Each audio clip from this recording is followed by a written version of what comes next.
4 people were killed and 32 were injured after Russian forces launched a ballistic missile targeting a hotel in the city of Kryvyi Rih. The on-site rescue operation lasted the whole night, reported the Ukrainian president. He also mentioned that just before the strike, humanitarian volunteers, citizens of Ukraine, the US and the UK, had checked into the hotel. The State Emergency Service reported there were 2 children among the wounded. Another 14 residential buildings, over 10 shops and a post office were damaged in the strike. Meanwhile, in the city of Sumy, a civil infrastructure object was hit by Moscow troops. 1 person was killed in this attack, reported the State Emergency Service. Nearby vehicles were damaged. Kharkiv also came under Russian attack. 2 people were injured as the city was hit with a drone. The strike damaged a roof, an elevator, and a facade of a 9-story apartment building. Windows were broken in a nearby residential building as well as a kindergarten. Kyiv and Washington are preparing for the next round of negotiations. This was reported by President Zelensky in his evening address. He reported that the teams have already started working on the future talks. Today, Ukrainian and American teams began working on an upcoming meeting. Andriy Yermak and Mike Waltz held talks, and we are seeing forward momentum. We hope to see the first results next week. Earlier on Wednesday, the White House National Security Advisor Mike Waltz, in an interview on Fox and France, reported President Trump will consider resuming military aid to Ukraine if progress is made in peace negotiations with Kyiv. We are talking about a location, a date, negotiating team.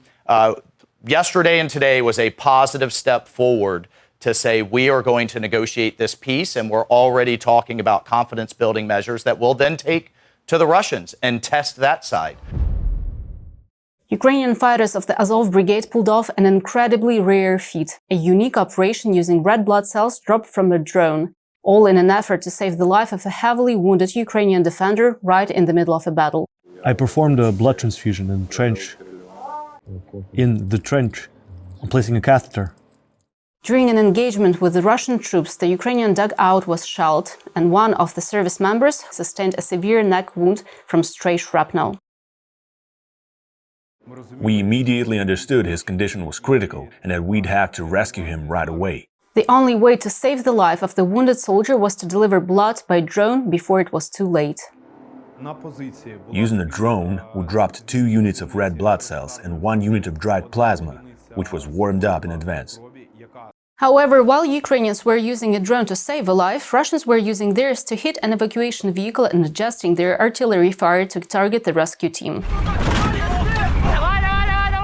Despite all odds, the Azov fighter was safely brought out of the battlefield and is now receiving treatment.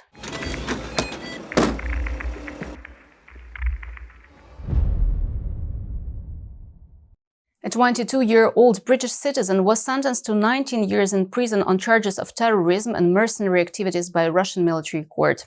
This was reported by the Joint Press Service of the Judicial System of the Kursk region. James Anderson, who, as the Russians say, fought alongside Ukraine's military, was accused of illegally crossing into the Kursk region in November 2024, where he was captured.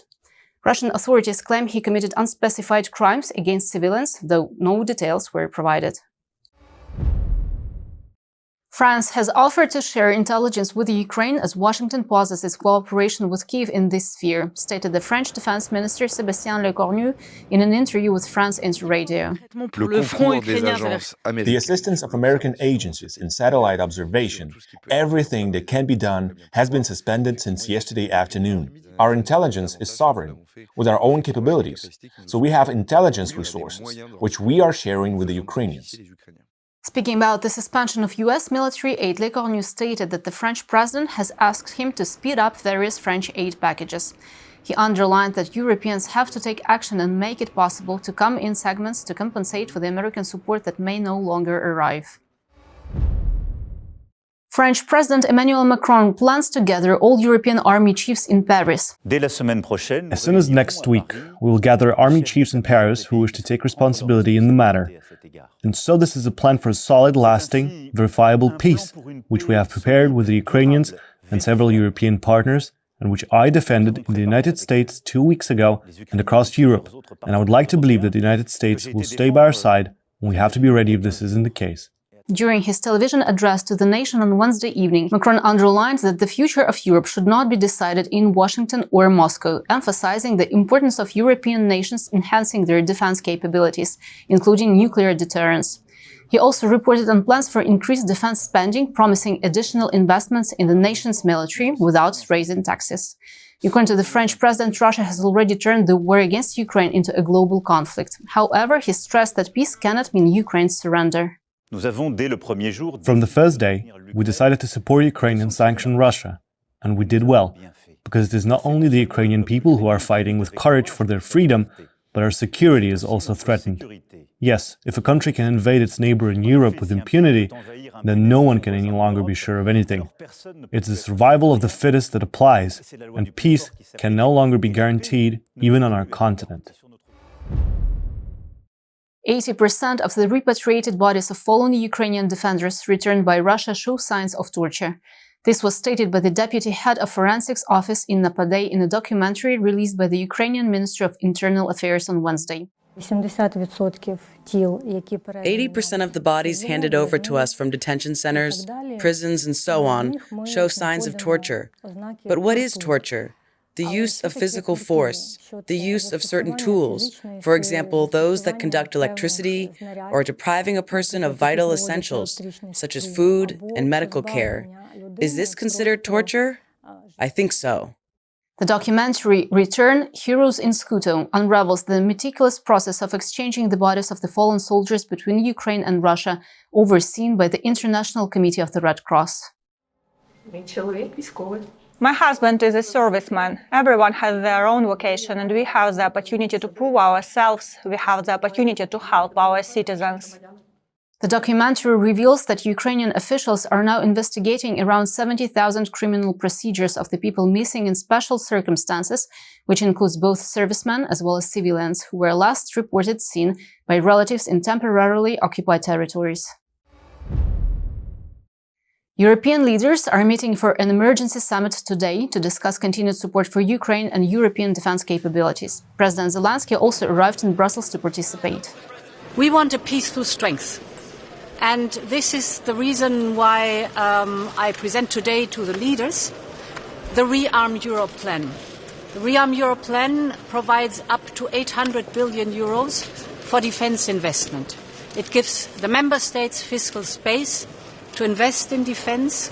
It gives the member states possibility to invest in the Ukrainian defense industry or to procure military capabilities that go right away to Ukraine.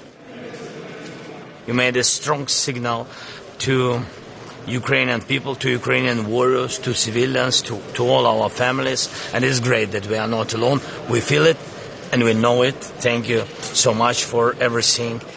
During the meeting, the leaders are going to exchange views on the necessary security guarantees required to ensure a lasting peace in Ukraine and how EU countries can contribute. This is the time to show for Europe, are we a global player or we are just the club of discussions? Europe as a whole is really able to win any financial, economic, military confrontation with Russia. We are simply stronger. We just have to start believing in it. And today, it is probably happening. I hope that we reach a political agreement on the support for Ukraine, because we really need to make them stronger so that they are able to end this war on their terms, and therefore they need the European support for this.